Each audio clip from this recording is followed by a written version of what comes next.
What's going on YouTube? Ngayong araw, pag-aaralan natin kung paano mag-breed ng rabbit. So bago ang lahat, shoutout muna sa sponsor ng shades ko na si Kevin McKeeling. Shoutout sa iyo, man. Nagpapasalamat pala ako sa mga sumuporta sa last video ko. Bali 4 years na pala ako sa hobby ng rabbit. Unang-una, pag magbe-breed ka ng rabbit, unang-una consider mo yung edad.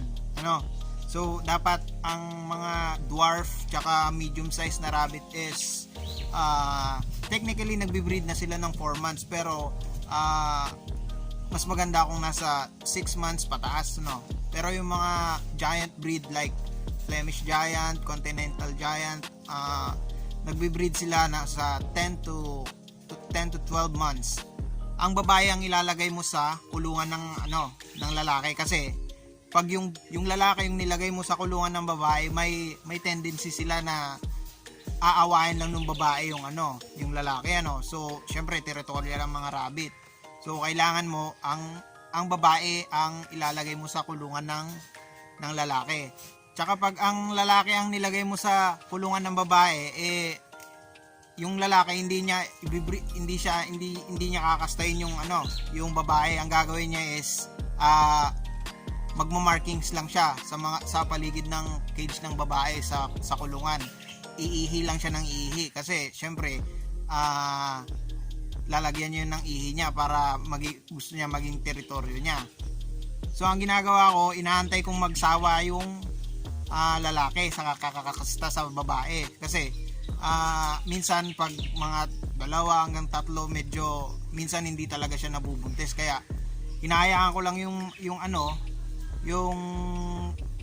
babae sa kulungan ng lalaki hanggang magsawa yung lalaki. Pero syempre binabantayan ko yung, kasi may possibility din na mag-away sila at mag-cause ito ng syempre baka masugat yung doe natin o kaya yung buck natin.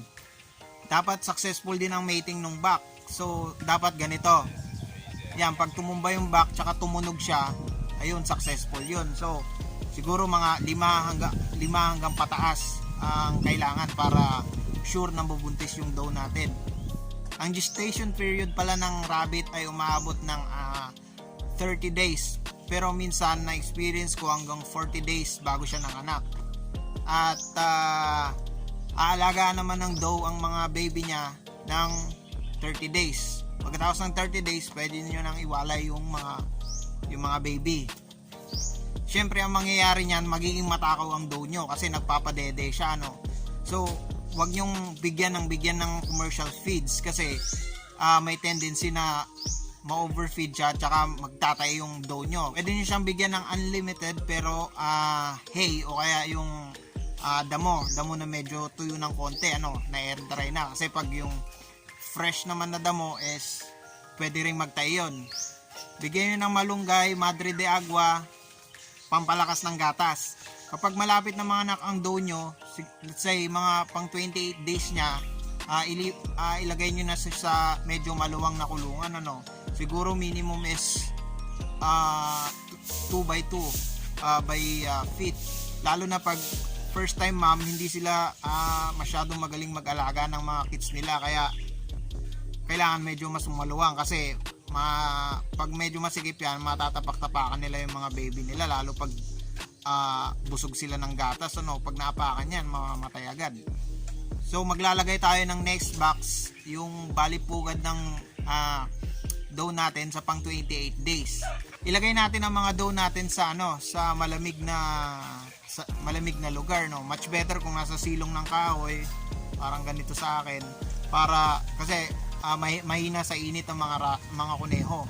Ugaliin din hawakan nyo yung doe nyo, himas-himasin nyo, lalo pag medyo konti pa lang naman yung alaga nyo, kasi maganda rin yan, kasi pag lagi nyo hinahawakan yung doe, nagkakaroon kayo ng bond, so pag may bond kayo ng doe mo, kahit nahawakan mo yung mga baby niya, hindi niya ito i-reject, aalagaan niya pa rin, kasi kahit na maamoy niya yung scent mo sa mga baby niya, hindi niya mafe-feel na threaten sila. Pag hawakan niyo yung mga kids, yung mga baby na rabbit, gumamit kayo ng gloves.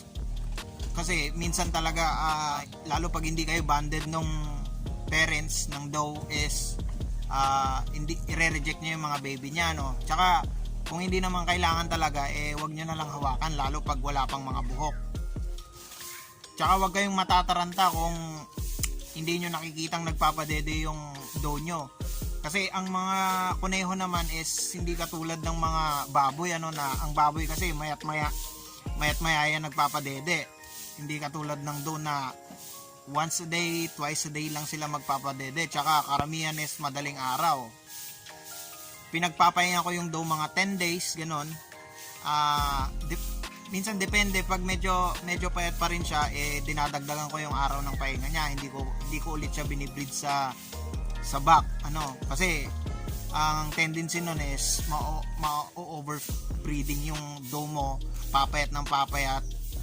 Tsaka syempre hindi maganda yung mga susunod na litter niya pag hindi siya nakapagpahinga ng tama, ano. Huwag nyo rin masyadong patabayin yung doe nyo, kasi pag tumabayan, malaki din yung tendency na hindi na rin siya magbuntis, ano. Yung sakto lang. So pag medyo nakabawi-bawi na siya, isalang nyo na ulit. So sa akin, ang isang doe ko is nanganganak siya ng 5 beses sa isang taon. Pwede rin naman hanggang 6 na beses, pero syempre hindi maganda yun, kasi syempre maaabuso natin yung mga alaga natin. So pag may bago pala kayong biling kuneho, syempre hindi mo pa alam yan, pagsasamahin mo muna yan sa isang kulungan. Pag umabot sila ng 4 months, dapat 3 months pa lang paghiwalay mo na, kasi syempre to avoid unwanted pregnancy. Although syempre mas maganda sana kung mas maaga nating may breed, kasi mas mapapadali, mas mababawi mo agad yung investment mo. Pero minsan kasi ang nangyayari pag maaga yung pagbubuntis is namamatay din. So imbis na kumita ka, mas lalo kang mawawalan, ano. Ang inbreeding ng rabbit is acceptable naman siya kung let's say daughter to father or mother to son, mga ganon. Pero brother sister is a big no-no talaga. Hindi siya pwede. Talagang may mga lalabas na abnormal. Although may mga case din na nagbreed yung magkapatid, okay naman yung mga pero syempre mas maganda kung hindi sila magkapatid, ano. Tsaka kung kaya mo namang magbreed ng, kunyari kaya mo namang bumili ng ng stock sa iba, mas maganda talaga yung hindi talaga sila related, ano. Lalo na kung gagamitin mo ito sa sa breeding, yung bagay, yung produce mo na yon is gagamitin mo sa breeding. So syempre mas maganda talaga kung gumamit ka ng unrelated na pair. Unrelated yung hindi magkamag-anak. Let's say yung doe dito galing sa farm mo, tapos yung buck galing sa ibang farm. Yung iba pala pinagsasama nila yung buck tsaka doe, So pag nanganak yung doe, andun din yung buck. So alam agad nung buck pag nanganak yung doe, bubuntisin niya agad yung doe. So syempre hindi makakapagpahinga yung doe mo, kasi buntis agad siya pagkapanganak niya pa lang. Ang buck pala ay nagbi-breed yan, nag-uumpisa ng mga 5 months to 6 months. Pwede na silang i-breed, mas nauna silang pwedeng i-breed kaysa sa mga doe. So sa experience ko, maraming nagsasabing breeder na ang mga buck daw nila is bali binibreed nila every other day. Kasi ngayon ginamit nila yung buck nila, kinabukasan hindi, tapos on the next day gagamitin na naman nila sa breeding. So sinubukan ko yan, nasa 20 na doe, tapos ang gamit ko is 2 buck lang, every other day ginagamit ko. So nung una okay naman, pero nung kalaunan is hindi na nabubuntis yung mga doe ko, So kaya ngayon nagdagdag ako ng buck. So ako ang gamit ko ngayon is ginagawa ko ngayon ay every 5 days, So kunyari breed ko siya ngayon, bibilang ako ng 5 days, kasi nung gano'n na yung ginawa ko, talagang nabubuntis na yung mga duko, tsaka marami na yung nagiging anak nila. Ang schedule pala ng breeding ko is umaga, mga 6 to 8 ganyan, 6 to 7 AM kasi pag sa ibang hayop din kasi ganun din kasi, no. So sa umaga buhay ang similya ng lalaki kasi hindi pa mainit, sa baboy nga ang ginagawa nila, pinapaliguan pa nila yung inahin na baboy, para marami siyang maging anak. Kasi syempre pag mainit yung katawan ng babae, mamamatay yung mga similya.